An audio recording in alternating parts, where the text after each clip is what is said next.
But EWC stay on hard.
Welcome to another BCSN conversation.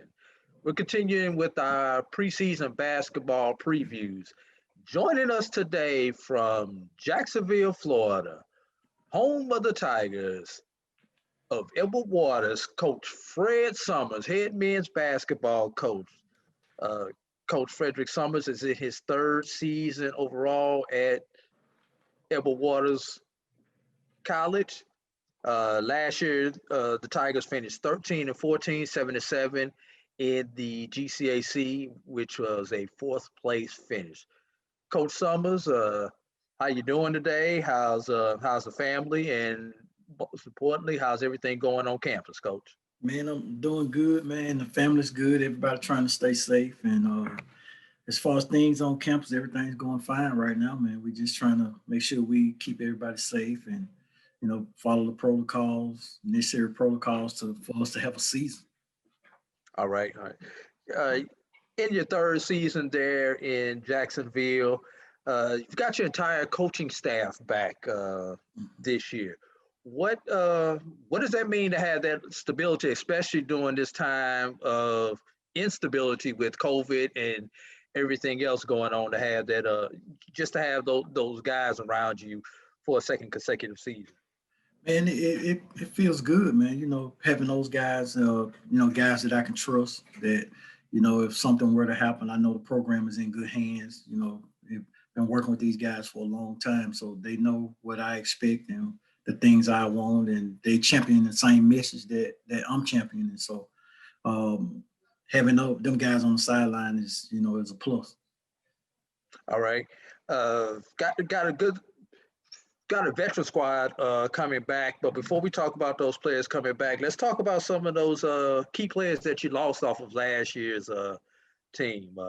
First, combo guard. He primarily played the two for you, but he was a combo guard.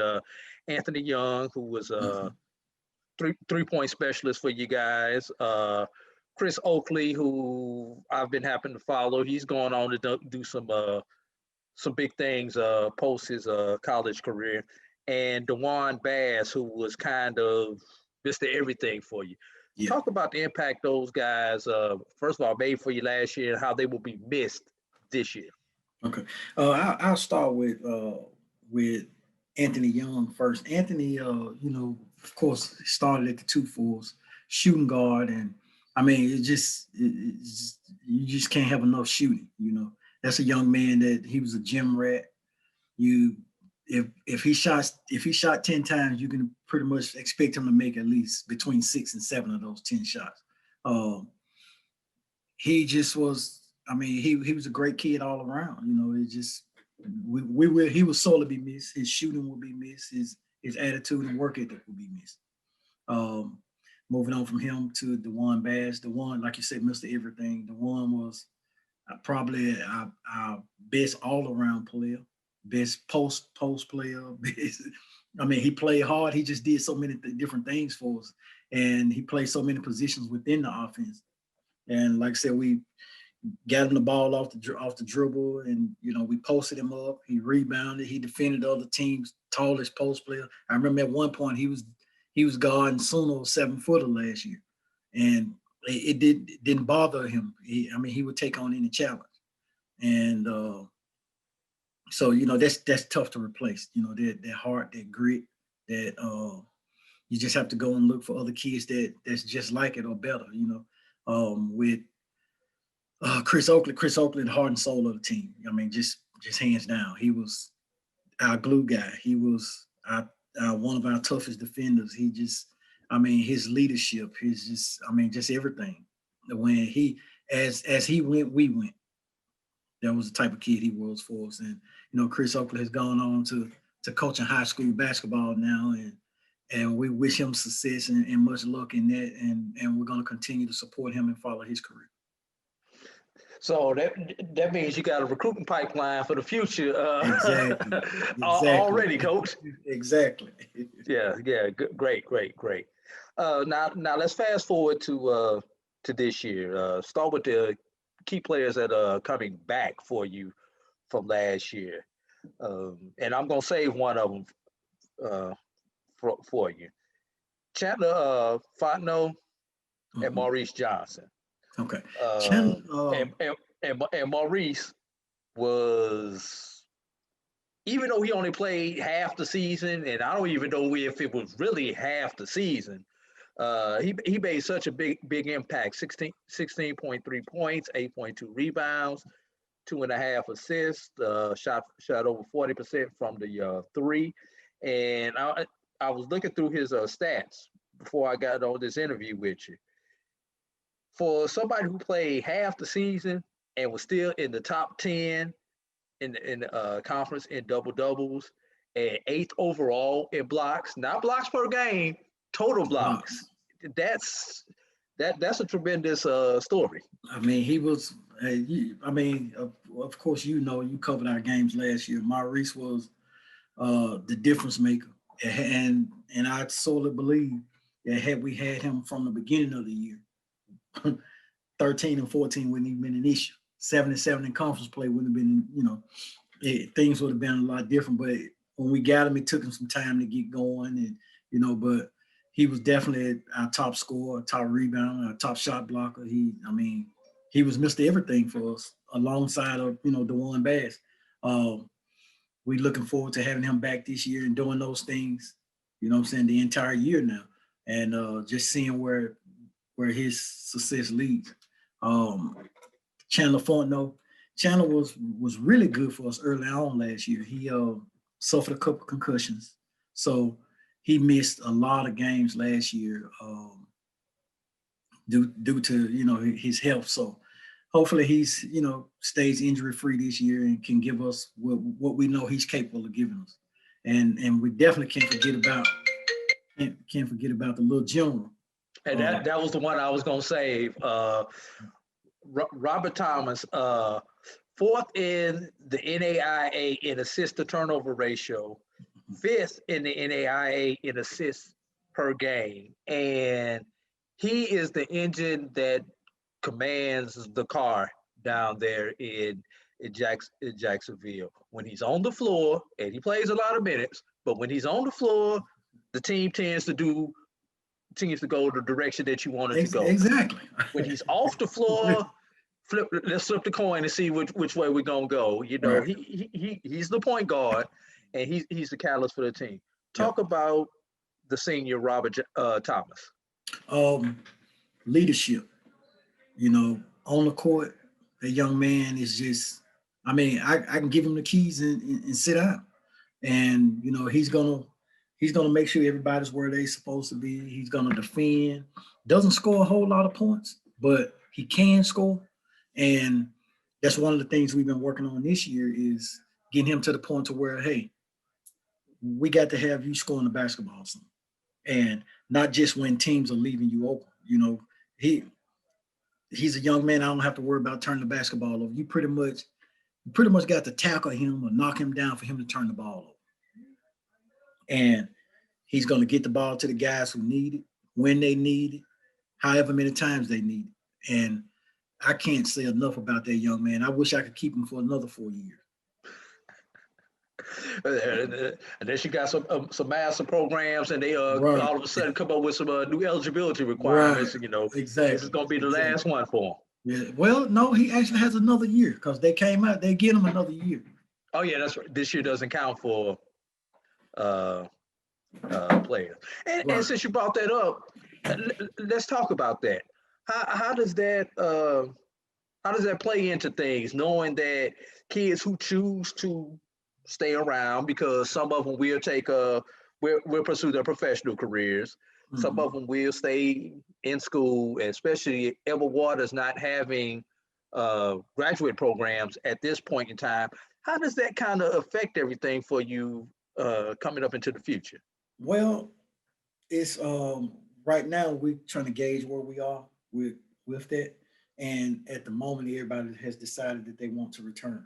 So honestly, it's not going to affect us because, like I said, I love my team. I love where we are. You know, the new guys, the new pieces we've added with those guys. So I would love to have them for another year. The second thing is it's going to hurt. You know, the junior college guys and the high school kids because before all of this we were expecting to offer 4 or 5 scholarships. Now we won't be able to offer those 4 or 5 scholarships because if those guys return, we're going to pay for You're their, gonna take care of them first. gonna take care of them first. So it's I don't look at it as a bad thing. You know, I look at it as a good thing. Give me a check, give me another year with the guys, give them an opportunity to learn us for a year. And hopefully next year when if things are back to normal, we rocking and rolling. Yeah. Speaking of newcomers and recruiting, got some new blood in the purple and orange this year. Couple of key newcomers: Anthony Fitzpatrick from Compton, California. Mhm. Um, how do you pronounce his first name, Coach? Mr. Hall. The one you said, Okay, that's you said Hall. Hall. Yeah, Oh, Hari. I'm Hari. sorry. Okay, Yeah. Hari Hall, from a local kid from Jacksonville, Florida, and Hmm. Felix Hayes coming in from Mississippi. So talk about those and talk about anything else that you got coming into the mix for the 2020-21 season. Yeah, we those three guys. I'll start with Hari first. You know, being a Jacksonville native, Hari went to James Madison out of high school. Things things didn't work out. He wanted to pursue a professional career in music, and that didn't work out for him. So now he decided to continue playing. You know, playing ball, continue his education. Um, Har is a big 6'7" physical specimen, man. Plays the plays inside and out, can shoot the basketball, can do multiple things. And we're expecting a lot out of Hari. So hopefully, if Lord's willing and everybody stay injury free, he would at the end of the season be one of the top players in the conference. Um, Anthony Fitzpatrick, another kid that's big physical kid, 6'4", 6'5", inside out player that rebounds the ball very well, brings a lot of toughness to the team. So um, those two guys, we're looking for all conference performances out of both of them. Got a good group of young kids that will play a little bit here and there this year. Um, to be honest with you, not expecting them to have breakout years, but in the event that they do, we'll welcome that as well. But one of those young men is Bryson Wu out of Macon, Georgia. Bryson was all-region player 2 years, his junior and senior year of high school. That South Georgia region is very tough, and that young That's where I man, live at, so I know. yeah, that young man can really go. Um, then we got another young man, Caleb Edwards, two-time freshman, not freshman, but two-time player of the year out of Tennessee. And to be honest with you, what's key about this young man is he's done it in 2 different regions of Tennessee. He did it he won it player of the year 1 year in Chattanooga. Then his senior year, he won it in Knoxville. And the young man, I mean, he's a gamer. He's one of those kids that when you see him in practice, you get a glimpse of it, but when you watch him in the game, totally different ball player. And I can see, and not only was it in 2 different regions in Tennessee, 2 different divisions. So he did it in the lower division, then went up to a higher division and won Player of the Year. So we're looking for big things from those guys in the future. So I'm really excited about this team. They work hard daily. These guys, you know, they put their hard hats on and bring it, man. And I think with this class, we've addressed every issue that we thought we had last year coming into this season. Speaking of last year, and I respectfully say this, you know, a lot of inconsistency, but a lot of that inconsistency was due to injuries, players not being eligible at the beginning of the season, you know, different things along that line. But the one thing that your team did well was defend, and top 10 in the NAIA in steals. But steals are not everything. You know, defense is more than stealing the ball. Exactly. So kind of talk about some of the goals for improvement that you're going to have from last season to this season. The number one goal is rebounding. One of our goals is we want to lead the country in offensive rebound. And we think that you really can't be a really good defensive team unless you can rebound the basketball very well. We want, like I said, we want to take advantage of, you know, the offensive rebound, and we've addressed some of that with some of the keys that we brought in that we think can do those things. Especially last year, we were outmatched a lot size-wise. You know, we lost a couple of bigs in the beginning of the season, so that hurt us down the stretch. But we would never make any excuses. We just gonna go into war with what we got, and the outcome is the outcome. And like you said, you know, there were a lot of those inconsistencies because of, you know, you got players injured, you don't have this or you don't have that. But like I said, you know, it ain't about making excuses about it at the end of the day. It's about just putting your hard hat on and getting to work and, you know, going and trying to win a ball game. And I think we did a really good job with being able to do that without having any bigs for the bulk of the year. And but that's one of the things we want to improve on this year in that area. And we're gonna press a little bit more this year because, you know, didn't have the bench to do so last year. So we'll do it a little bit more this year. All right. Now, one thing, as of right now, as of mid-November, the GCAC tournament is scheduled to be held in Jacksonville, Florida. Correct. This upcoming season. Correct. Last time the tournament was held in Jacksonville, Florida, you guys made it to the championship game and came within an eyelash of actually winning the tournament. Yep. Talk about the tournament returning to your court, your rims, you know, your beds. Talk about how significant that will be for you, and also give me your thoughts about the new NAIA tournament format with everybody being in one division now coming up for this year. Okay. I'm gonna address the tournament coming to Jacksonville. I'm excited about it coming back to Jacksonville. I'm not a big proponent of, you know, I get to sleep in my bed or play on my court, because guess what? At the end of the day, you got to play the game, and the hardest team that week is going to win the tournament, hands down, no matter who it is. Now, would I like to play it at home? Yes, I'm excited about playing it at home, but for me, I don't care where we play it at. It's you got to be ready for those 3 or 4 days to get it in and get it done. I know the city is excited, the student body is excited, the president, everybody's excited about having it back in Jacksonville. That first year, yeah, we were, you know, a rock throw away from winning it.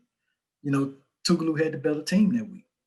And, you know, it showed in the championship game. We weren't deep enough to, you know, to hold them off. And, you know, they came out and won. Now, you know, on the flip side of that, we want to contend for championships every year. That's our goal, hands down, is to compete for championships every year. And whether it's in Jacksonville, Florida, or in New Orleans, you know, Louisiana, or Holly Springs, Mississippi, wherever the case may be, we just have to be prepared and ready to go for those, you know, 3 or 4 days.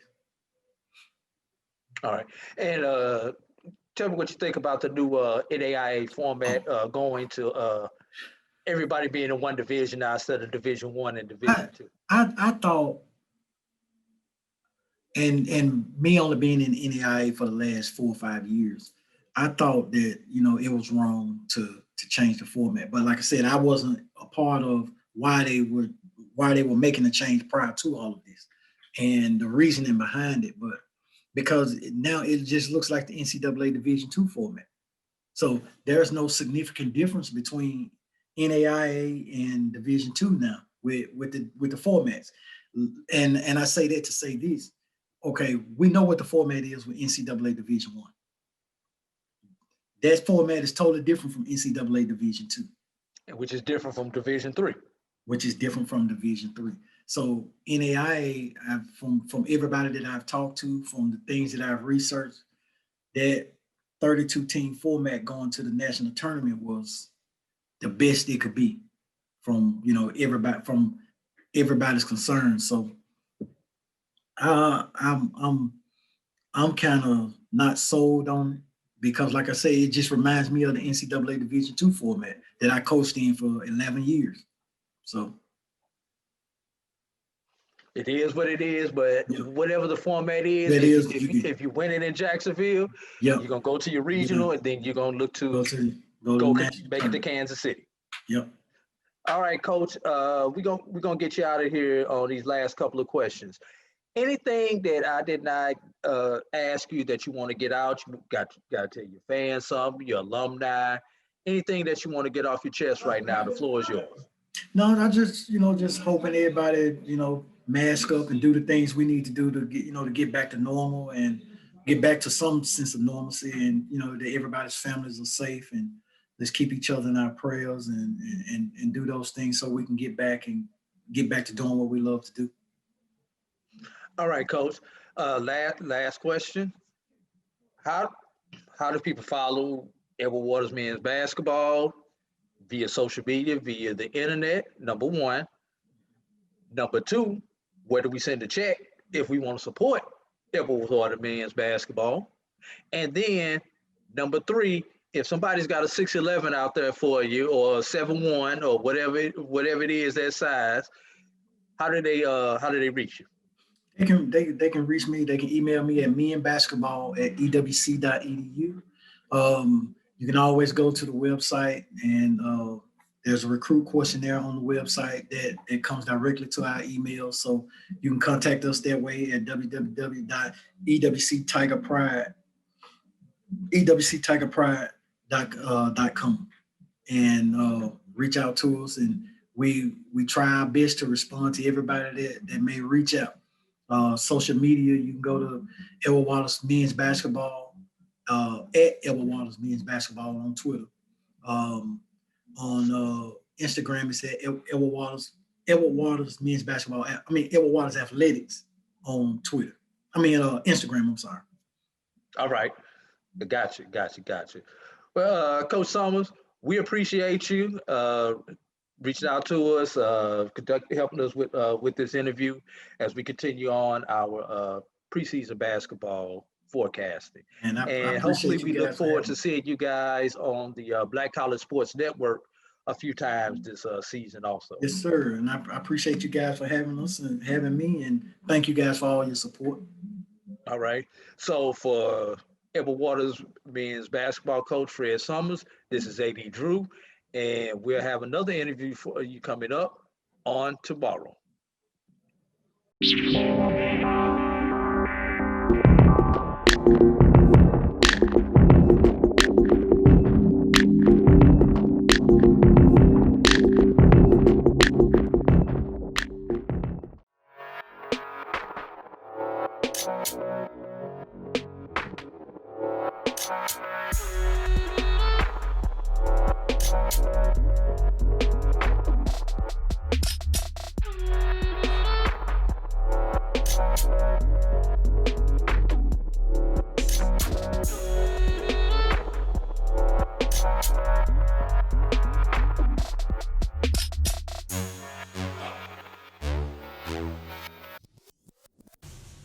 Follow the Black College Sports Network on social media at MyBCSN1, the number 1, on Facebook, Instagram, and Twitter at MyBCSN1. It's never too early to plant the seed, to share the tradition, and instill a sense of pride in your HBCU with your little ones. HBCU Pride and Joy Children's Boutique helps you share your school spirit with a wide selection of adorable kids apparel and accessories officially licensed from your favorite HBCU. Visit hbcupridejoy.com and follow us on all social media at HBCU Pride Joy on Facebook and Twitter.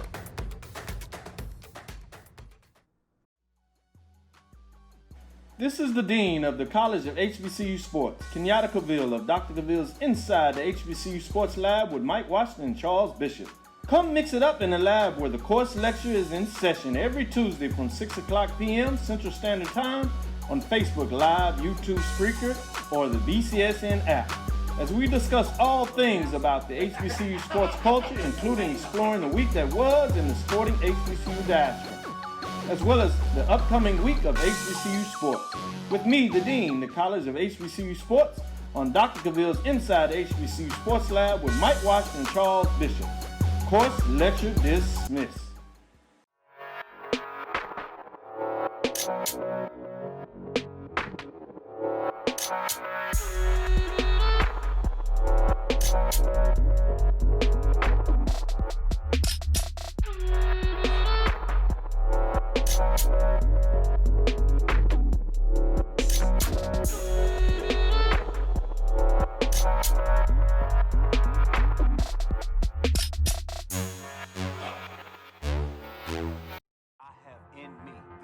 Support the Black College Sports Network so we can continue to provide you coverage. Go to myjbn.com/support and be a part of the Black College Sports Tell everybody Network. they can follow their dreams.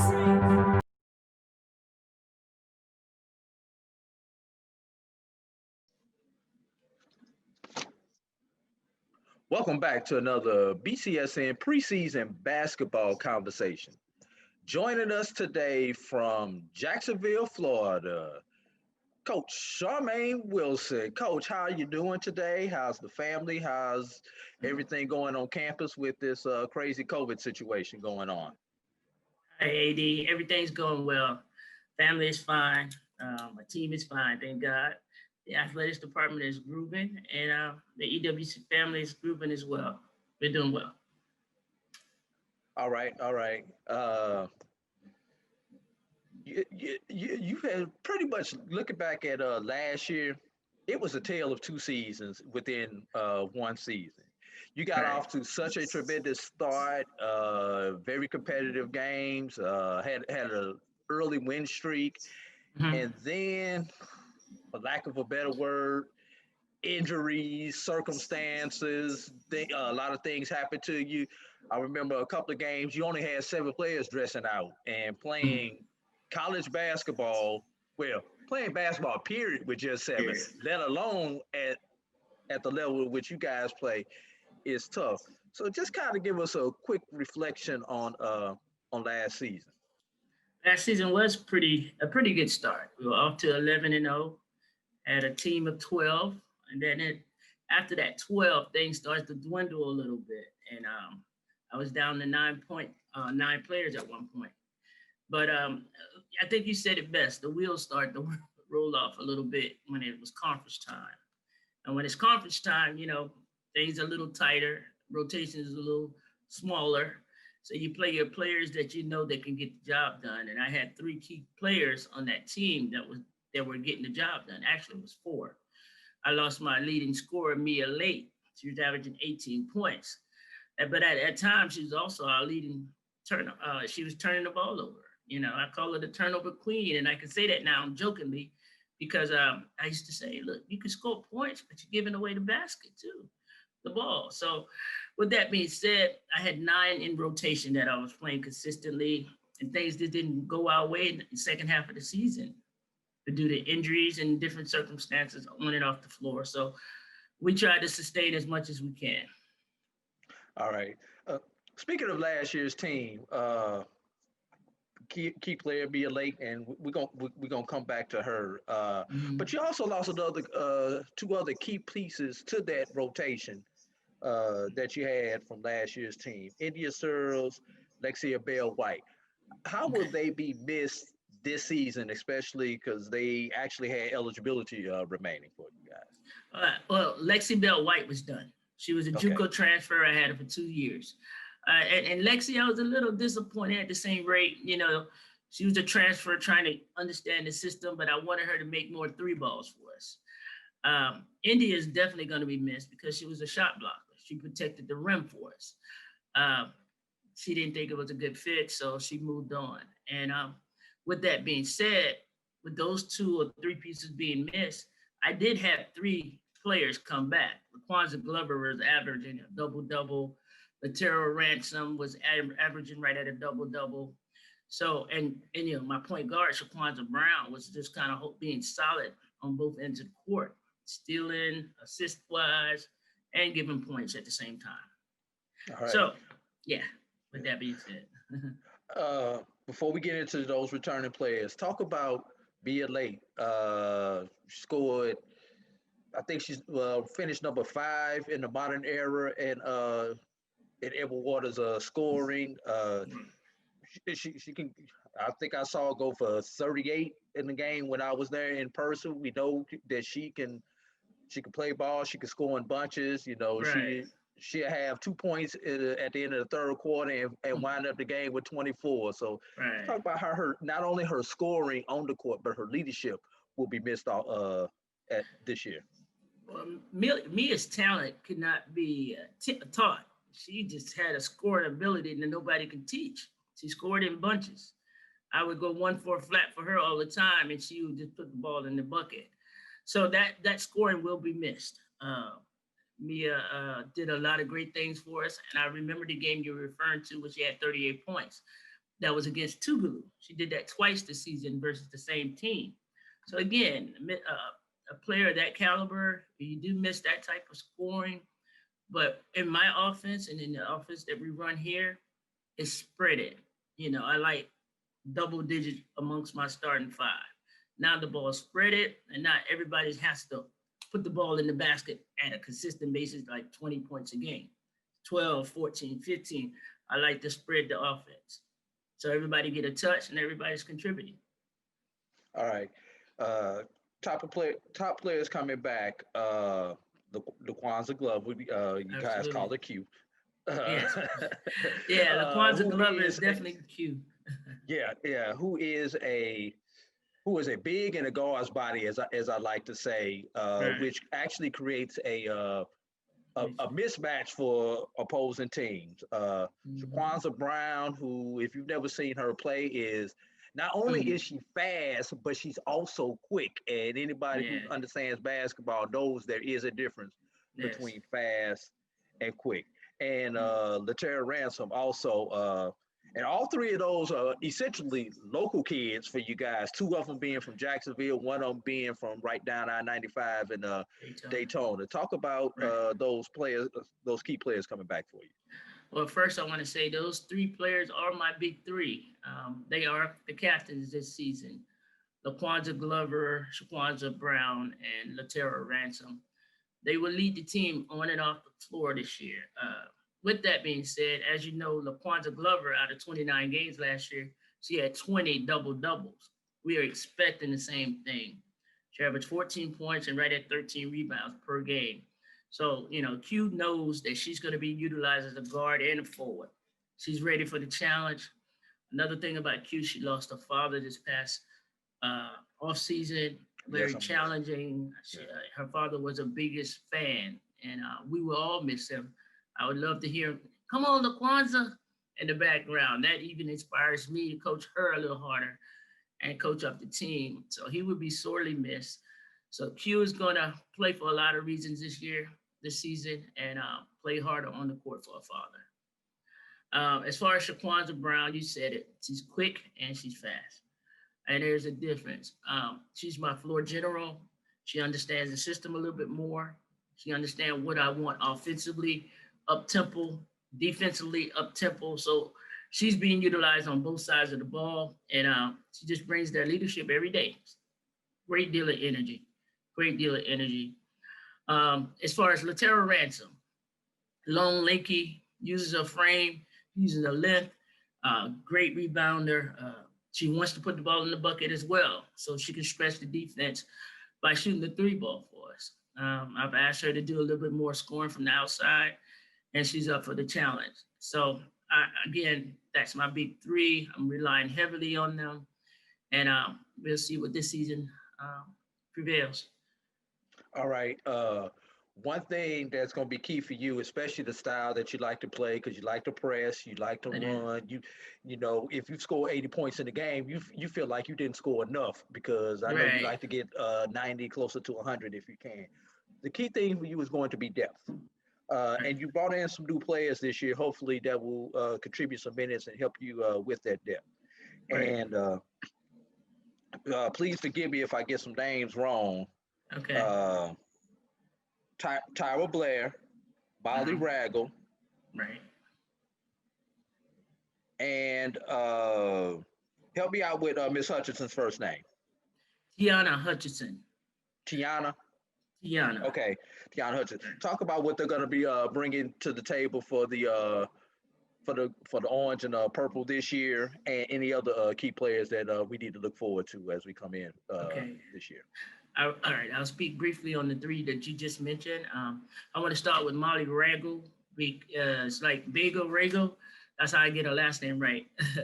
But she's a JUCO transfer from St. Petersburg. And again, I brought in her to be an impact player right away to help with this 8 to 9 man rotation that I've been having over the last few years. But I want impactful rotation. She would bring up the defense, and she can shoot the 3-ball well. Tiana Hutchinson, another JUCO transfer from Gulf State College. As you know, that's in the Panhandle, and they breathe Division I players. She's going to be another player that I'm going to put in a position where she can put the ball in the basket and take some of Mia points. She has the right frame for it. She has the ability. She has the talent. So I'm expecting her to understand right away what we're expecting, so we can spread that ball.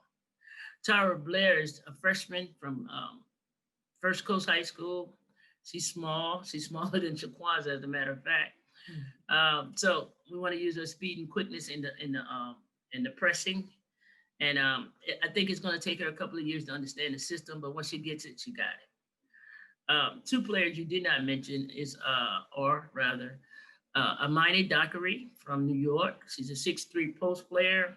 She's a transfer from Clarion University, which is Division II. So along with the Q, the LT, which is Latera Ransom and Shaquaza Brown, I wanted to bring in height, and I brought in 2 6'3" post players. All right. So that's Amani Dockery, and the next player is Amari Bell, transfers from Stetson University. Again, bringing in more size, and so we can dump the ball in so they can kick it out. So we can open up outside shooting. So I brought in those 2 6'3" post players for more depth as well. There's a couple of other players that you didn't mention, and they're local kids. Tiara, I want to say her name, Tarella Cox, Mandarin High School. Then you have, what else do I have? Whitney Sapp from Miami. And there's one more, Shekinah Lester from Rains High School. So we're fully stocked, 14 players on. This is the largest I've had in a while. I usually try to keep it 12 to 14, but 14 right now is pretty much my largest team right now. I got depth, I got quickness, I got size, I have talent. We just want to have a good blend for the season. How important is it for you to keep that talent at home? I noticed a couple of those Jacksonville schools that I'm familiar with that you mentioned, and other kids from the state of Florida. Post-pandemic, obviously, when those fans can get there. So how important is it for you to try to keep, a good crop of local talent for you? Well, it's important because you don't want that talent to leave your back door, especially when they can help our size of a school we're in position, hopefully, to transition to NCAA Division II. So I want some of that local talent here so we can have the community involved and come in and support us. So it's been very important. Latera Ransom and Q were a big part of that. About 4 years ago, they came in and they were impactful players and they brought a great crowd to our games. So it's important. All right. Tournament this year, GCAC tournament, if everything goes right and we finish the season, will be hosted in your backyard, right there at the Adams Jenkins Center. Last time the tournament was held in Jacksonville, made it to the championship game, lost the nail biter. Don't want to bring up any bad memories, but lost the nail. So what will it mean for you to get that opportunity to host that tournament again and hopefully finish it this time at home? All right. So yes, you did mention it brought up some bad memories. Actually, a tough memory, not bad, because anytime a lot of teams don't even make it to the finals game. So to be in the opportunity, not once but twice, I'm grateful for the opportunity. God willing, this season, if the season prevails, we want to take care of our home court advantage. I've shared it from day one when preseason started. Listen, the GCAC tournament is here. We have all season to get this thing right. We got to take care of the things that we can control. In home games, we have that advantage. When half on the road, all of our home games, we're in the thick of things. That's always been my equation.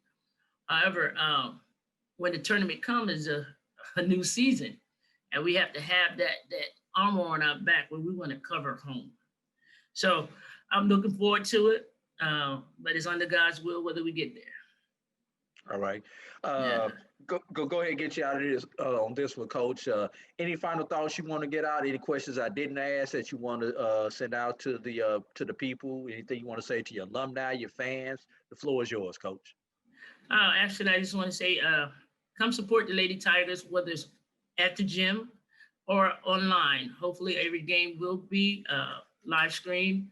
We're looking for all the support. And when it is open back up, we would love to have you support the Lady Tigers. We're looking to do great things this year. And I want everybody to stay safe. Thank you. All right.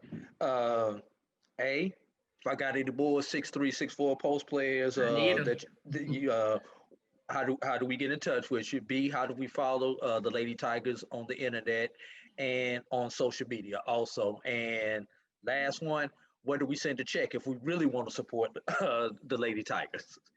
Well, we want to send a check to Edward Waters College Athletics Department, and Ms. Smith will be the person in charge of receiving those items. However, you can follow the women's basketball team and every other team in athletics, EWCTigerPride.com.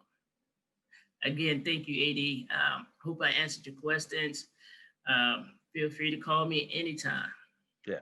Well, I never tell you good luck, Coach. I would tell you to continue to work hard, and if you work hard, good results will come to you. Yes, sir.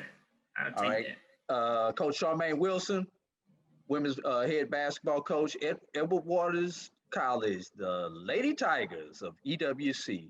We thank you and hope you join us next time as we talk to more coaches in our preseason basketball preview.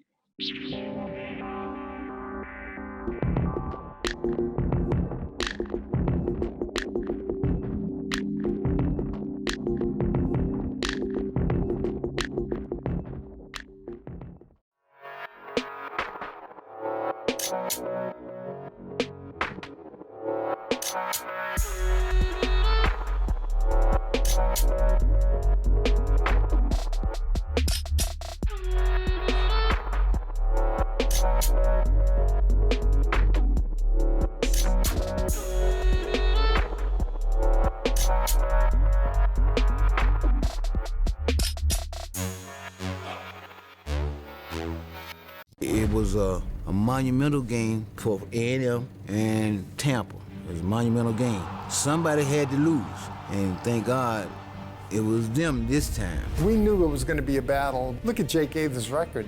202 and 36, I think, some off-the-wall figures. And nobody would play him because they didn't want to take a chance of getting beat. But the truth of it is, over 46,000 tickets. Blacks were sitting on in the east stands. The whites were sitting in the west stands, and the score wound up 34-28. The only thing we proved that we wasn't inferior, that we were not inferior, and we were not afraid. For one night, for 160 minutes, we was better than them.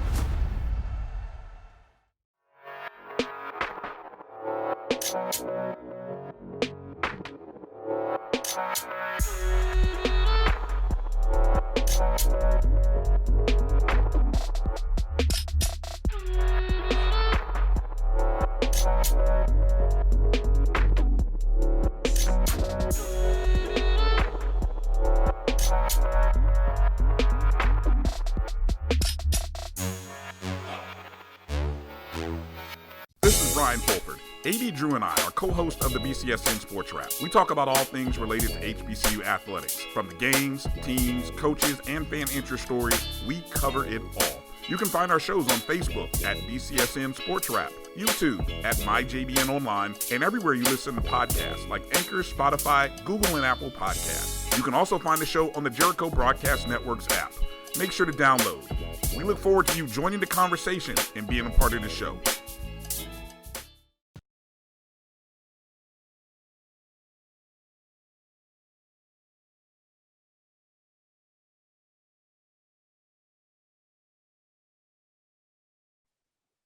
Welcome back to another BCSN conversation, preseason basketball preview.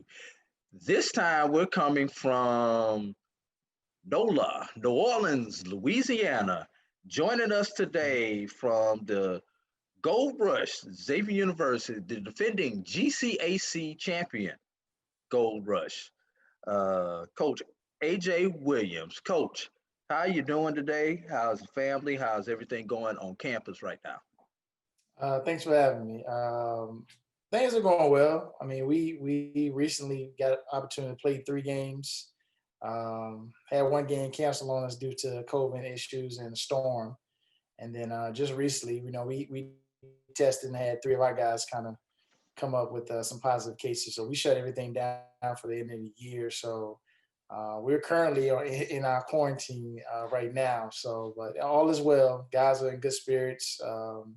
The staff, everybody's well, and just trying to get through. That's all.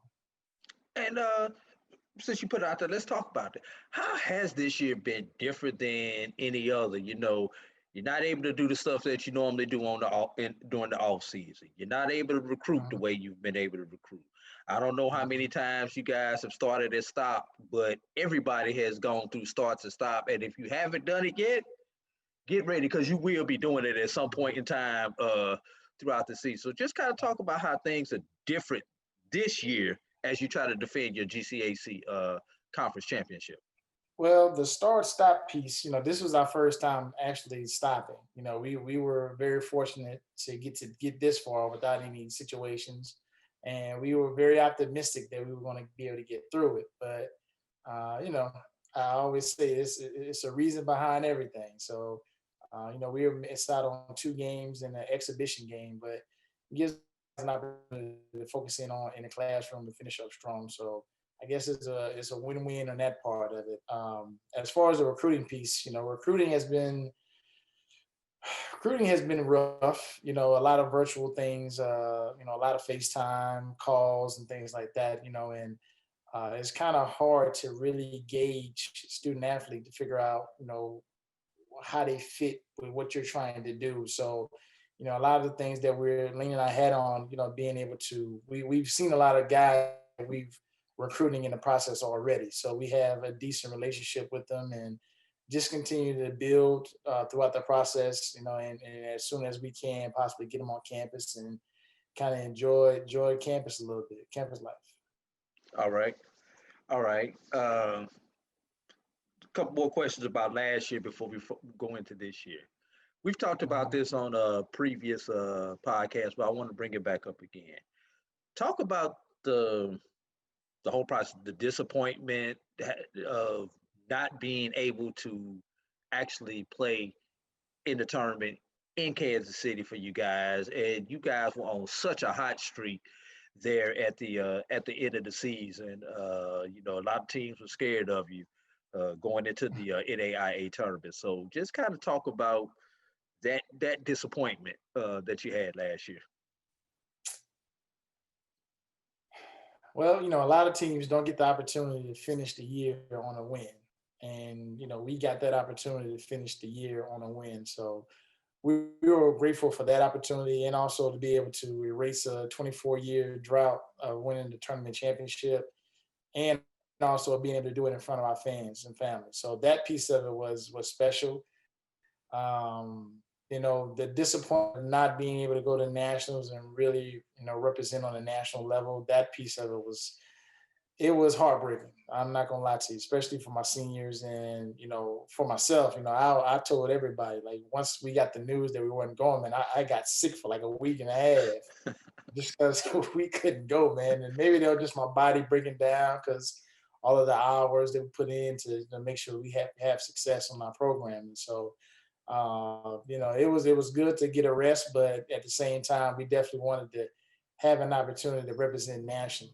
And not having that opportunity was tough for our seniors. And, it just taught us a valuable lesson, man, to be able to continue to put your best foot forward every day. It's not given that you're going to be able to play this game. So you got to take advantage of every day, every opportunity, every practice. And basically practice, the kind of cliche, practice like it's your last practice. Because it very well was for a lot of teams. Very well was, absolutely. Yeah. Speaking of key seniors, and a key senior that you've lost off of last year's team is William Lloyd. What can I say about this guy? Second team all NAIA, 16.5 points a game, just short of 8 rebounds a game. He was the team seemed to revolve around him last year, because even when he didn't score, the team played off of him and fed off of him. Another key senior that you lost was Virgil Dawson and Janelle Lane. Talk about just how those 3 are going to be missed in your program this year. Well, we broke a school record last year from shooting the 3. We a big contributor to that was Janelle and Virgil Davidson. Those 2 guys brought a level of senior leadership and grit that our team needed. Just gave us the confidence that, we're never out of a game because we got guys who could really, really stretch the floor. And so, those 2 guys from a shooting standpoint are definitely going to be a huge miss for our program, just because, we can be down by 10, hit 2 or 3 threes and be back in it in a matter of 2 minutes. So, that's the kind of ability that we had with those guys on the floor. And, at any given time, those dudes have hit big shots throughout their careers. And so we were definitely fortunate enough to have them for 2 years in our program. And they definitely left a lasting mark for our team. And then speaking on William Lloyd, man, William Lloyd we went as he went. William Lloyd was the engine for our group. We had a lot of guys who was fire starters, but William Lloyd was the guy that kind of, he put us on his back, and we really had the opportunity to really, really put us in position, throughout the year to be top 15 and being able to finish the year top 10 in the country. He's definitely a huge piece to replace, because those guys don't come around very often, but just his work ethic, his will, his determination to be good, and just continue to push himself to that next level, man. Was part of the reason why we had the success we had. And when I challenged him every day from his first year, from his junior year when he came in to his senior year, just challenged him to be that dominant player, because you see his body, a lot of people couldn't deal with that physicality that he presented. So we wanted to make sure that, he understood that with him being physical and dominating, our team is totally different. When he's just going through the motions and not playing aggressive and attacking, then, that didn't give us an opportunity to win. So just challenging him every day to be that dominant force. And he definitely did that. Second team All-American, MVP of the tournament, first team All-Conference selection. He definitely did that. And we were definitely going to miss him for sure. But I was happy with his development for his 2 years here. And, hopefully he gets an opportunity here in the near future to go play some professional basketball here once all this COVID stuff clears up. All right. But the cupboard is not bare, Coach. First of all, let's talk about those key players that are returning. Rayshawn Bart, 16.5 points a game, 2 assists. Bakai Rashard, 11 points a game, seven rebounds a game. TJ Jones, 4.5 points a game, almost four assists a game.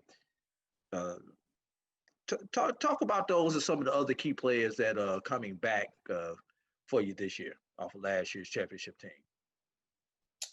Well, from that team, we have 8 guys returning from that team, and 7 of them played some good significant minutes. Just starting from my point guard spot, TJ and Cameron Dumas, man, they were a 2-headed monster. Cam hit some big buckets for us in the semifinal game against Dillard that kind of gave us our spark to go get the go ahead to win that game. And then TJ, he won the game against Tougaloo regular season championship, and he also won the championship game with the finishing layup. And so those 2 guys are poised to come back, and really, really continue to drive our team from a leadership standpoint. TJ is trying to lead the country in assists, and Cam's trying to lead the league in steals. And so, those are good attributes to have on our team, and just being able to set our defense to where we're trying to go. From our shooting guard spot, you have Ed Carter and Nigel Allen coming back. Nigel won some big games for us throughout the year. And then also Ed was third in the NAIA in 3-point percentage shooting the basketball. So being able to have those 2 guys, veteran guys, come back and be able to carry a bigger load is definitely something we're looking forward to from them. And just being able to just be those shooters that Virgil Davison was and Janelle Lane was, to be able to knock down shots. So like you said, whenever we're down, if we're down by 10, 2 minutes, a matter of 2 minutes, we can be back in this thing because we got, elite shooting. And so, and then you talk about our small forwards. You have Rayshawn Mart and, Makai Richard. Like those 2 guys were huge pieces to our puzzle. Ray is his preseason first team all conference selection. He has an opportunity to be possibly the player of the year in our conference. He's a guy that just continues to get better, from freshman of the year to 2-time All-American to now, trying to really become a first team all NAIA All-American, be a player of the year candidate, and just being able to just help our team go back-to-back championships. Richard is doing an unbelievable job too. Them 2 together is a great 1-2 punch where we're able to just set our tone defensively with him. Makai is a Swiss Army knife. And he's able to do a lot of different things on the floor, which helps our team go to that next level. And the last guy is Mr. Reliable, man. He does a little bit of everything, but doesn't get the recognition as of yet, But Cameron Wells, man, he came in, played some huge minutes for us. Just does a little bit of everything: rebounds, defends his butt off, gets in passing lanes with steals, blocks. He does a little bit of everything. And so, I like our nucleus that we have coming back. We have a whole slew of new guys, and just trying to get them on board and continue to get better in the process. All right, Coach, with all that talent returning, how are you going to find minutes for this crop of newcomers that you got? Corey Dunning from, do y'all say Lafayette or Lafayette down there? Because it's pronounced about 4 different ways depending on what part of the country you're from. Yeah, Lafayette. Okay. Lafayette. Corey Dunning from Lafayette, Louisiana. Trenton Mitchell coming in from Chico State. Corey Wells, who is the younger brother of Cameron Wells, and Kevin Norman, who's coming in to you guys from Jacksonville University. Where are you going to find minutes from these guys? And when you do 5 minutes for them, what are they going to bring to the floor for you? Well, those guys that you mentioned, man, they're very versatile. I think this team that we assembled, they're much longer and athletic than we had last year. You know, we had Will at 6'5", who was just a load, but now we have Corey Dunning, who came in when we were recruiting him. He was about 6'7". Now he's about 6'9" now. Wow. You know, you have Corey Wells. Yeah, Corey Wells. He's another guy, 6'7", with a 6'10" wingspan. You know, and then we had Trenton. Trenton was a D2 transfer from Chico State, you know, by way of Hancock Junior College. And he's just a kind of a hard worker, just extremely athletic forward that just brings a different level for us, man. And, you know, being able to have those in there, and also Kevin Norman, which brings a level of leadership from the Division I level. You know, we're able to, our versatility has been one of our keys into our program. We're able to switch a lot of things. We're able to guard multiple positions just because our guys can do a lot of different things on the floor. And so, you know, with that, you know, being able to have more length on the floor, you know, we have quickness, we have scoring, we have shooting. The thing that we were missing last year was just length. So being able to get those guys definitely add another dimension for our team. And we got one that we didn't mention, DJ Morgan. He's from Episcopal in Baton Rouge, Louisiana. He's another guy, 6'7", with a 6'10" wingspan. He probably has one of the best touches out of all our size. He has one of the best touches around the rim, and you know, he got ability. All of them have the ability to stretch out and shoot the basketball. So when you add that to the mix, you know, with us being, you know, one of the top teams in the country defensively and also in steals, you add that into the mix, man. I think we got an opportunity to play inside out, opportunity to you know, switch a lot of things with our length and versatility, and just be able to just play the way we play out, you know, our brand of basketball. All right, Coach. It's your last season in the GCAC conference. For those of y'all who do not know, Xavier has announced they will be moving to the Red River Athletic Conference beginning in the 21-22 season. So, Coach, let's be real. How special will it be for you to win one on your way out the door? It'll be special, man. You know, I played in the GCAC, and, you know, from, you know, 04 to 08, and then coming back as assistant coach from 09 to 15, and then now back as the head coach, 16 to present. So GCAC has been, you know, I've been in the GCAC for a long time, and it's been a part of me. And so, you know, I have a huge affection for this conference, man. And, you know, to be able to be our last year, and, you know, it'll be something to be able to finish the year out on top. And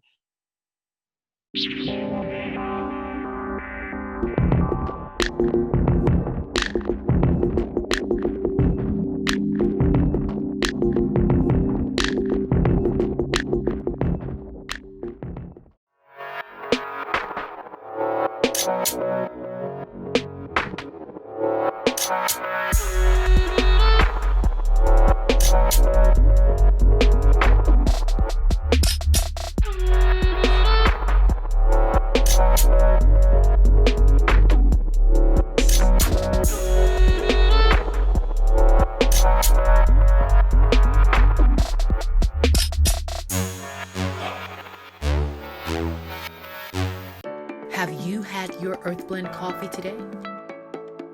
At Earth Blend Coffee, we take pride in offering you the very best of beans across the world, blended and roasted to perfection, giving you superior quality and satisfying and flavorful taste. Experience the world in one cup with Earth Blend Coffee.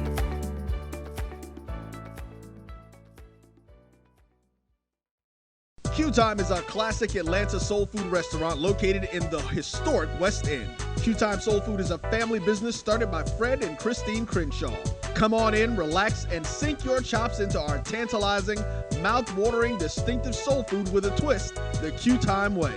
1120 Ralph David Abernathy Boulevard, or call your order in at 404-758-2881. Do you miss your mama's cooking? Then come on down to Q Time, an Urban Passport member.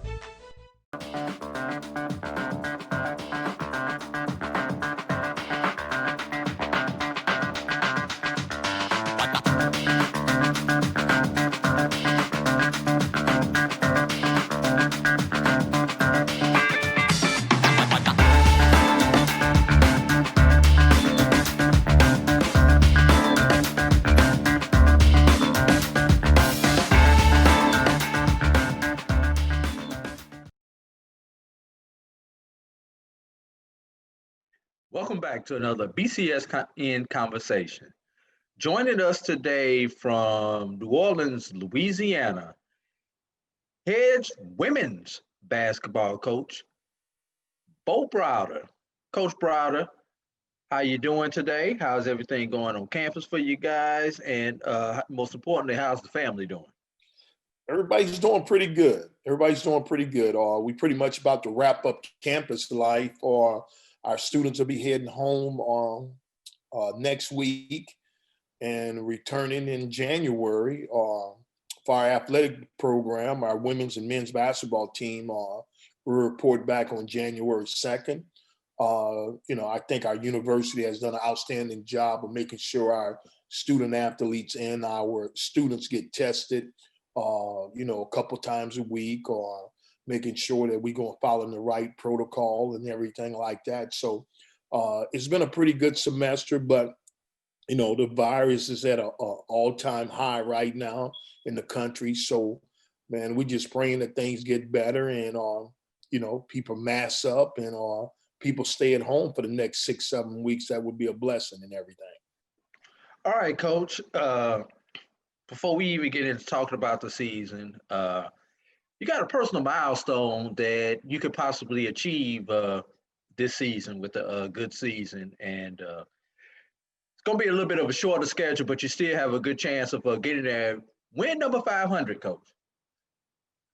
What does 500 victories as a college basketball coach mean? Just tell us about the journey to that 500. 500, man. It's like I said, I think the biggest thing is, when you first get into the business, you just think about, having an opportunity to coach and help become a role model for young ladies and young men just want to do what's right and try to inspire them to do their best and everything. But along the journey, I have found out, just associating yourself with good people who have higher standard, people who want to do the right things when the coach is not around, has really been the backbone of our program. I mean, our program, I helped build at Xavier is about, making sure you get your degree, making sure you work hard every day, and just doing the right things. I mean, on the recruiting trail, those are the type of young ladies that we try to recruit and everything.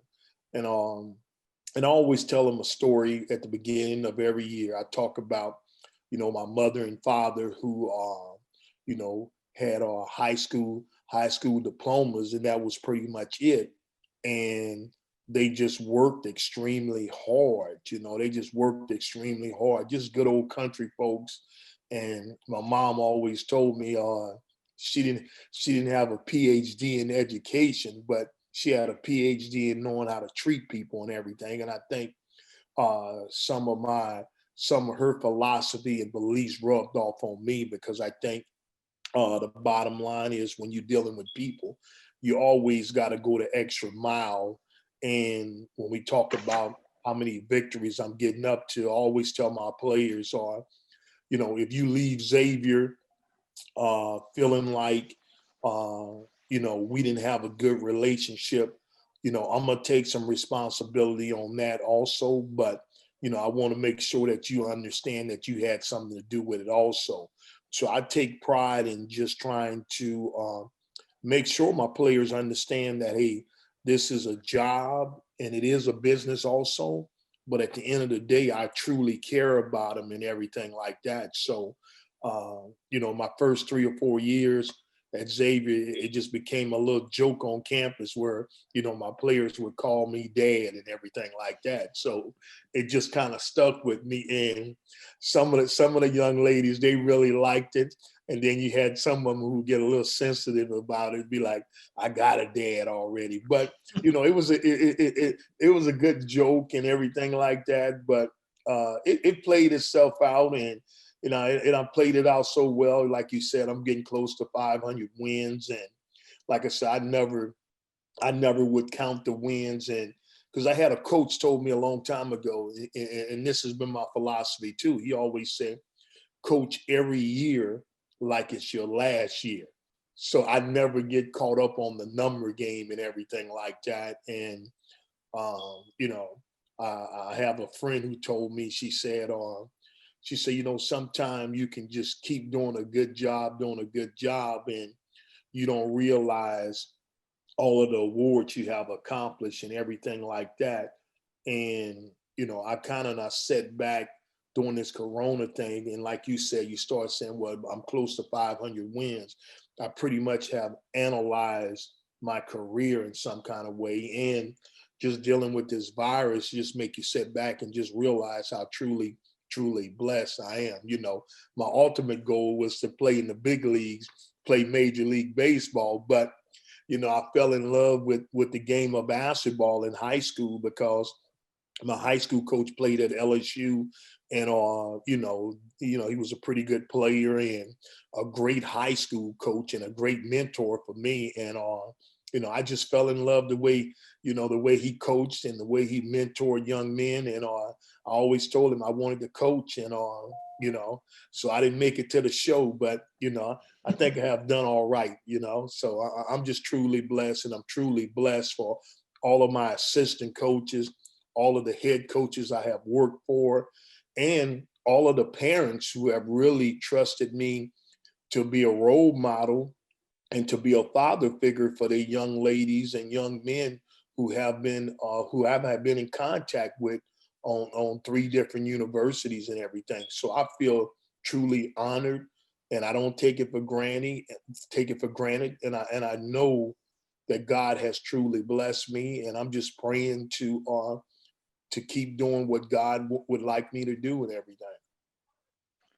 All right, Coach. You do have numerous years, 30 plus if I add if I counted the math right. So this year is like none other. Tell me about some of the things that you've had to do, you know, to prepare for a year like no other. That's the best way I can put it, Coach.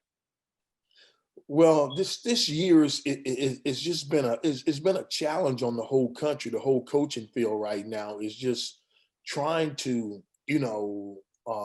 it's a situation where we played a couple games already, and then we go to a major stop because of the other team might have a virus breakout or something might have happened on campus with some of their students and they don't want to play the game.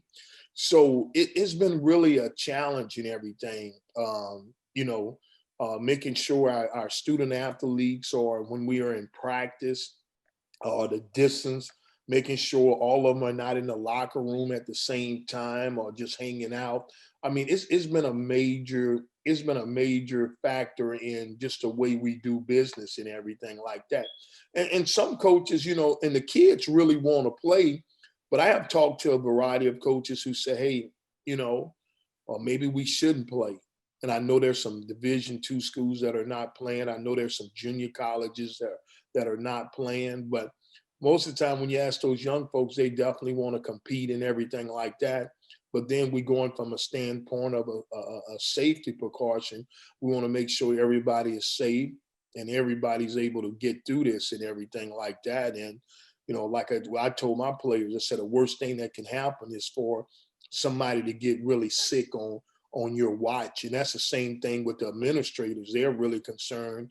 Don't nobody want anybody to die on their watch or get very sick and everything like that, when we already know it's out there and it's a very dangerous virus if we don't take care of ourselves and everything like that. But we've been doing, the cleaning process is just unbelievable right now, on our campus, and just doing everything the right way and making sure, our students understand, it's very serious and everything like that. And then, every talk we have with them is about making sure we're not, y'all not getting together, having parties or going out too much.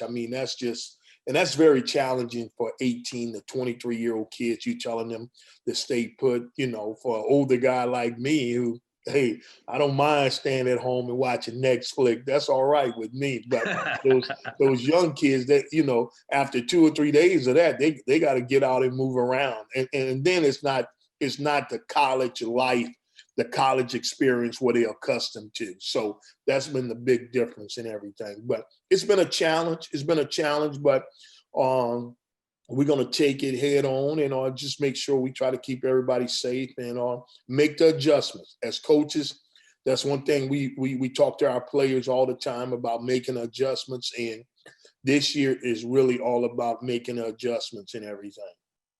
Yeah, you've got the college experience, and then you've got the HBCU experience. And right now, for that age group, none of them are getting that experience like it's supposed to be given to them.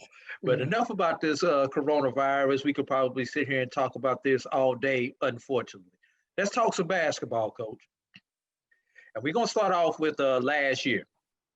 And I'm looking down this list, and I've covered a couple of you guys' games, probably about 4 or 5 games over the last couple of years.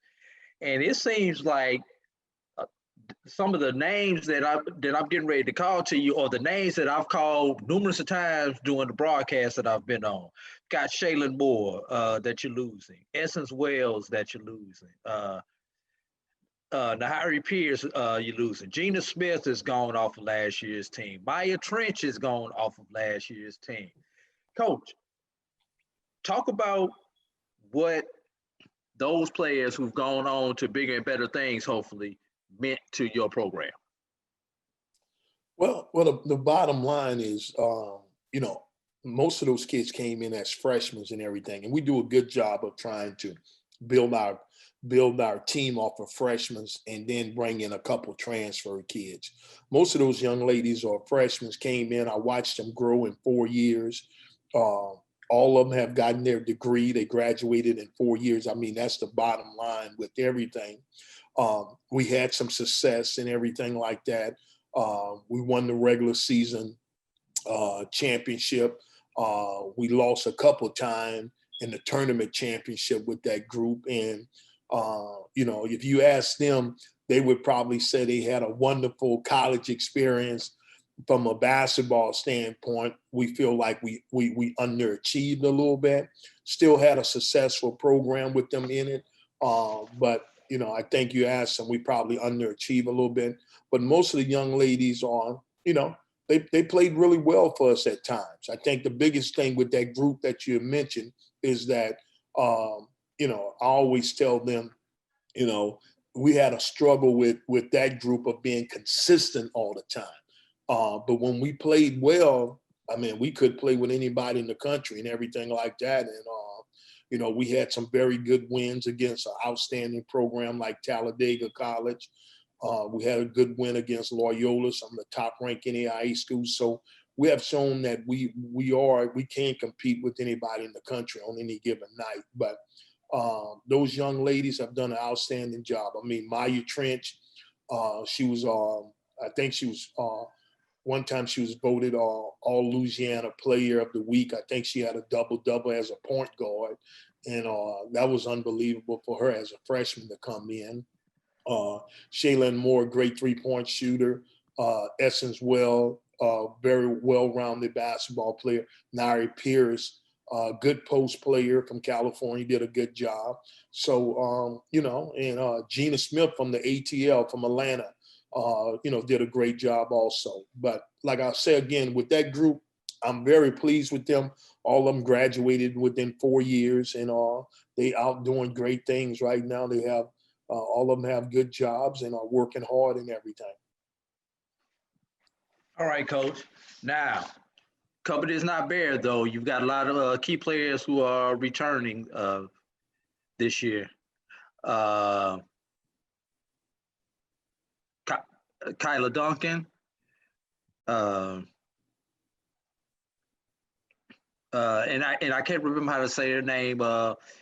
Miss Irons. How do you pronounce her first name? Abria Irons. Abria Irons. Thank you. Yeah. And Deja Virgil returning. Nina German, and you got some players returning that understand your system, and that's key during this COVID time where practice times have been limited, workouts have been limited. So just talk about those key returning players first. All right, Kyla Duncan, she has a chance to be one of the best post players in our conference this year. Well-rounded, can really defend, can guard on both ends of the court, can shoot the mid-range jumper. Really excited about Kyla Duncan coming back. Deja Virgil, young lady who can play the point guard and the shooting guard, did extremely well last year, stepping in, knocking down more three-pointers than what she did her freshman year. We're looking for her to have a great junior year. Nina German, a very good point guard who can really run your offense, and a lockdown defensive player that we're excited about her growth from last year also. So we're feeling good about those three young ladies. They all came in together and did a great job. And the other young lady, Bria Irons, who was a freshman last year, was a candidate for freshman of the year, played outstanding in some of our bigger games this past year, where, conference tournament, against Talladega University, against Russ. She really did outstanding for a freshman. Anytime you can put up a double-double against the 10th ranked team in the country as a freshman, that's saying a lot and everything. So I'm excited to have Bria back, and we just want to keep moving forward and make sure we're competing for that tournament championship and that conference championship, and trying to get back to that national tournament. All right, Coach. And then, of course, you've got to add some new players to supplement those. Victoria Duce, who came across town from Suno, a program that had to suspend their program due to some things going on campus. Nia Bishop, another transfer from Salem. Raina Ross is coming in. Layla Bashir. Yes. So talk about those new players who will be coming in, Coach, and what we can expect to see from them as they contribute to the Gold Nuggets. All right. Well, Layla Bashir is one of our top athletes on the Xavier campus, and probably one of the top NAIA athletes in the country. She's the #1 tennis player in the country, and she's also doing basketball this year. So we are really excited about having her.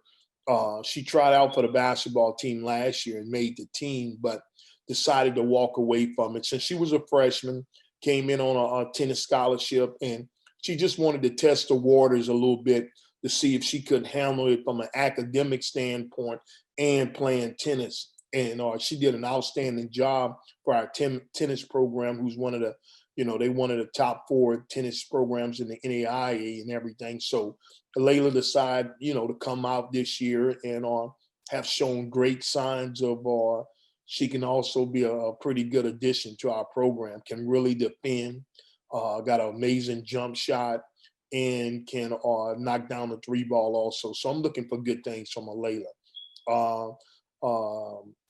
Nia Bishop, a young lady from Salem. She's outstanding point guard, cat quick, can shoot the 3 ball. She's from New York City. She's got a little swag about herself, that little East Coast swag. I really, really like her, and I think she's going to do extremely well for us this year. She's a proven college scorer with average between 13 and 14 points a game. And I had a couple highs where she went off for 23, 20, 24. So anytime you can get a transfer in who's a proven scorer, that always helps your program. The other young lady, Raina Ross, she's a high school kid from Dallas area who we recruited heavily, and major upsides, about 5'8", 5'9" guard who's really physical, who can shoot the 3, handle the ball. She can play the 1, 2, the 3, and we're excited about her. And the young lady who transferred over from Southern or New Orleans with them closing their program is Victoria Uchi. Very talented young lady. She can go for 20 on any night, but she's a difference maker where she might go for 15 or 16 rebounds on any given night too. well-rounded player, has a great spirit about herself. She now brought some major energy to our program, and her work ethic is really outstanding. And she's really been a positive addition to our program. And I can't wait to see, what the future holds for her and everything like that. And, she's fun to be around. What's your one goal for this year where you can say, despite wins or losses, that we have improved as a team? Well, I think from a standpoint of, we've been known to really be able to play outstanding defense. We really want to do a better job on the offensive end. And that's something that we have really have taken a serious interest in. And we really want to work on that. And that comes from just executing in the half court set, executing from the sideline plays, out of bounds plays. We just really want to focus in and just do a better job of handling those different situations, able to handle the zone better. Those are some of the things we really are focusing in on. So if we can get our offense up to a higher level and be more efficient, that would be a big accomplishment from us from the past couple of years and everything like that. All right, Coach. Gonna get you out of here. I always like to get you out of here and let you say what you need to say. Any questions I did not ask that you need to get information out on, anything you need to say to your alumni, to your fans. The floor is yours now, Coach.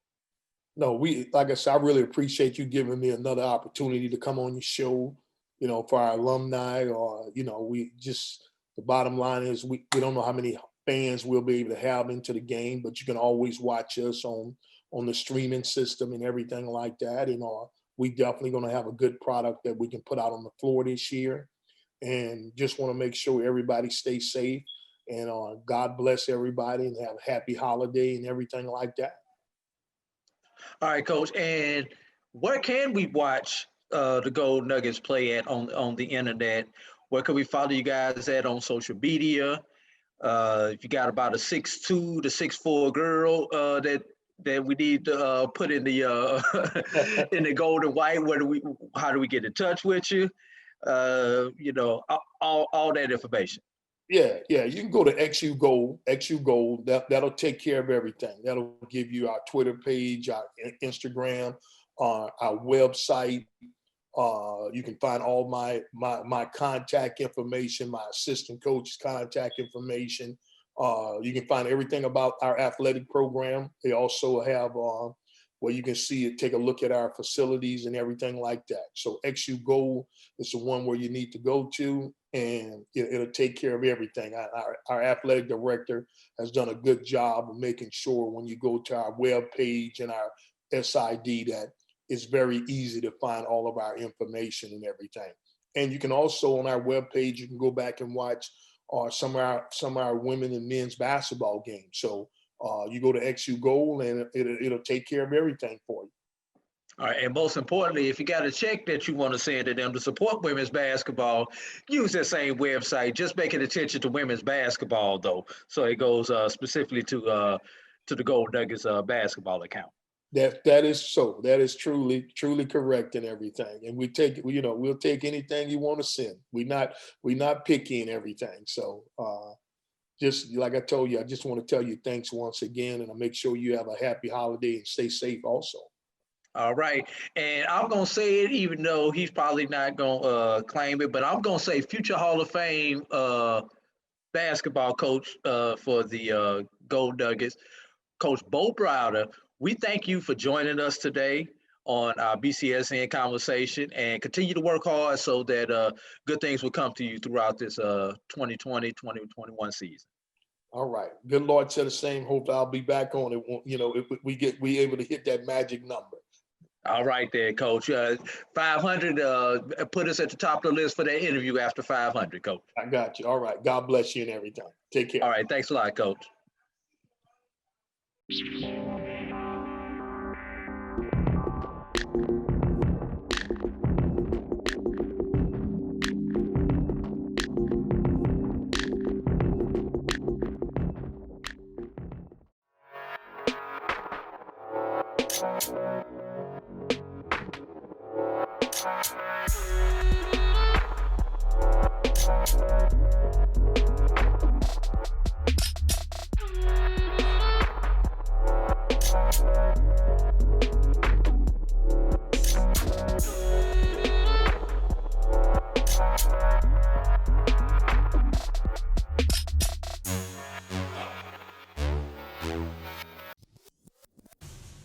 Follow the Black College Sports Network on social media at MyBCSN1, the number 1, on Facebook, Instagram, and Twitter at MyBCSN1.